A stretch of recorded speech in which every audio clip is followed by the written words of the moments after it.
একঘেয়ে পটল খেতে খেতে মুখে অরুচি হয়ে গেছে? তাহলে পটল আজকে এইভাবে একবার বানিয়ে দেখো।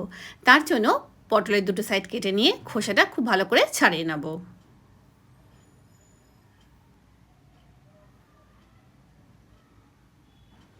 সমস্ত পটলের খোসা ছাড়ানো হয়ে গেলে দুটো সাইড চিড়ে নেব। কড়াইতে সর্ষের তেল গরম করে পটলগুলোকে ভালো করে ভেজে আমি তুলে নেব। এবার ওই তেলের মধ্যে পেঁয়াজ কুচি দিয়ে দিলাম।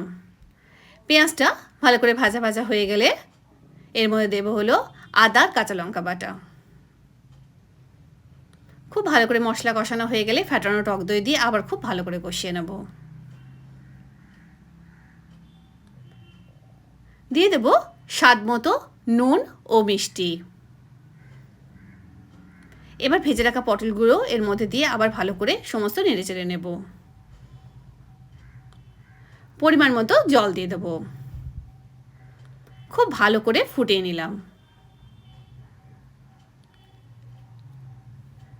ঢেকে দেব যাতে পটলগুলো খুব ভালো করে সিদ্ধ হয়ে যায়।